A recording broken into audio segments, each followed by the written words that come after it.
What's going on, everyone? Welcome back to another installation video. Today I've got an amazing little device by a company called Atlas. This is a throttle lock that actually works as a cruise control for your motorcycle.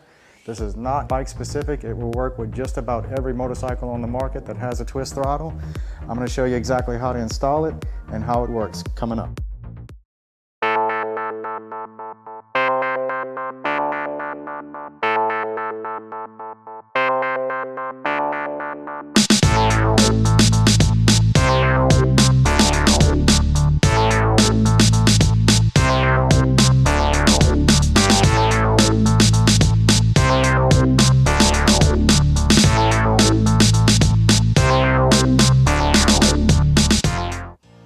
Okay, so let's go over the things that you get with the Atlas throttle lock. You're going to get, of course, the throttle lock itself.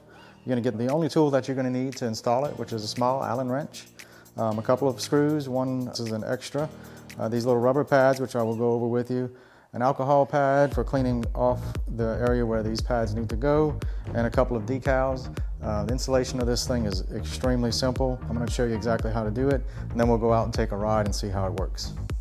Okay, so let me first show you how simple this device is. So what's going to happen is you install this in between the grip and the actual throttle housing itself. It basically just clamps onto that throttle tube. This is going to be the button that activates it. If you see this rectangular plate here, you watch that as I press the button, you see that tab pushes out. So what happens is you're going to install the proper spacer, which is a rubberized pad that just sticks onto there. Once you select the proper size, it holds the throttle in whatever position it's in when you press the button. The throttle can be closed again by hand very easily, or you can press the button and the tab will release, therefore releasing the throttle. All right, so your first step is going to be remove the clamp arm, which is this bottom portion of the throttle lock.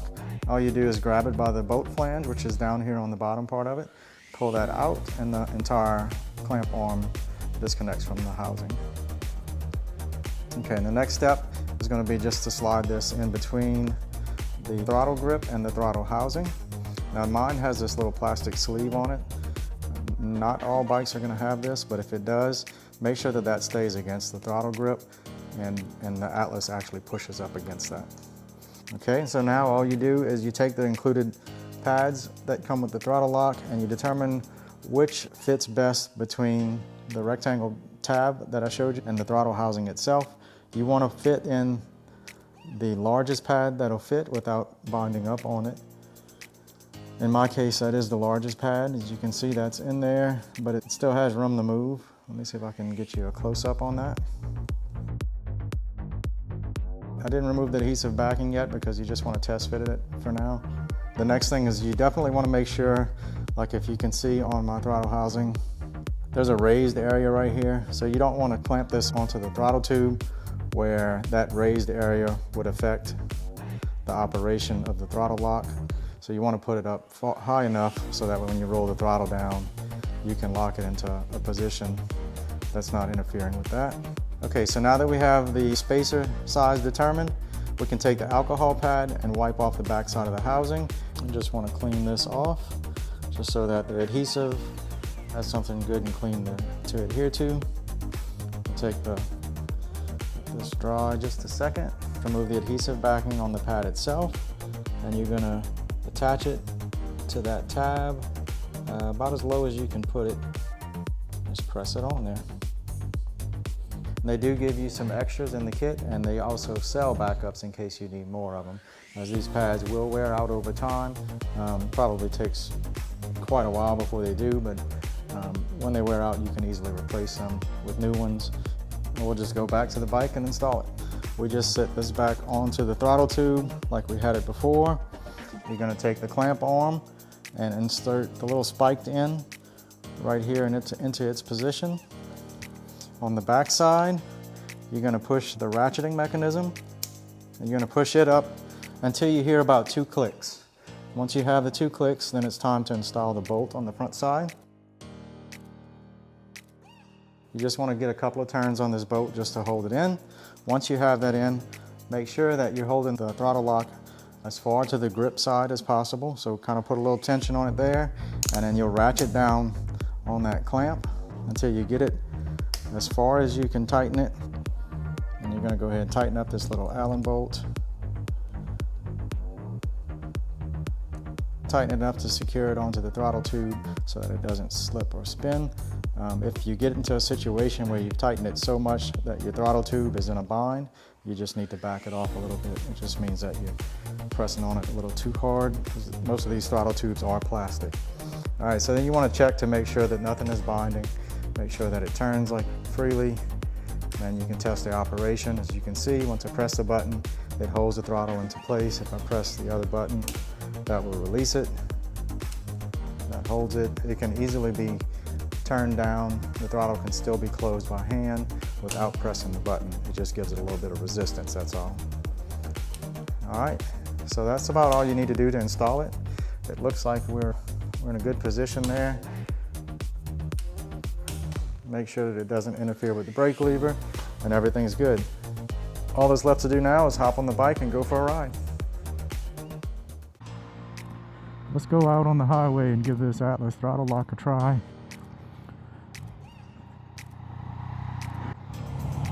All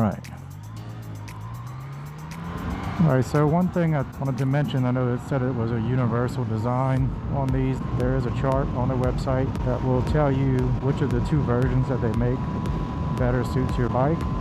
They offer it in two styles.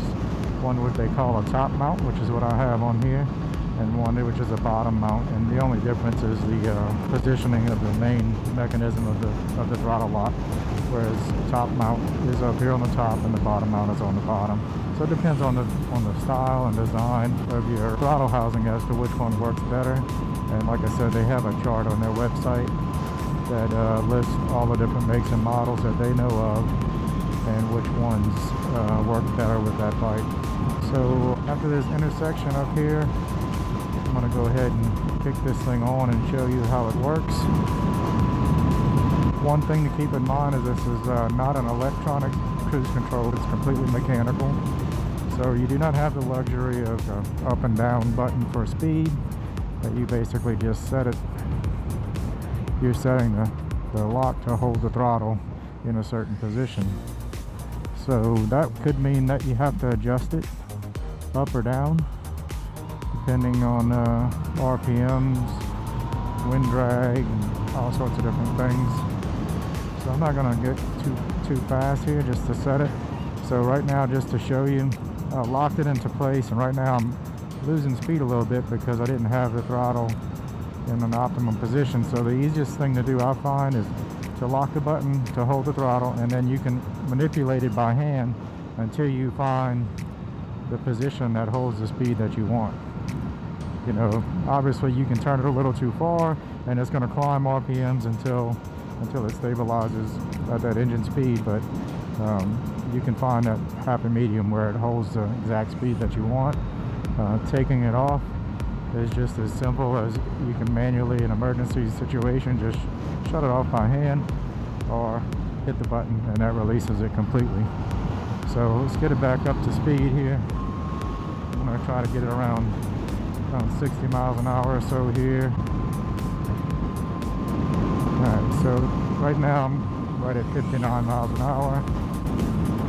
Yeah, this is something I can see definitely helping on long trips, you know, where you can just kind of keep your hand on the bar and you don't have to worry about holding that tension on the throttle. Definitely help with hand and arm fatigue on long trips. Yeah, I highly recommend this. I'll have a link down in my description for their website. Go ahead and check them out. Alright guys, so that's going to do it for today's video. Please remember to like, comment, and subscribe. It helps out the channel tremendously. And until next time, ride safe.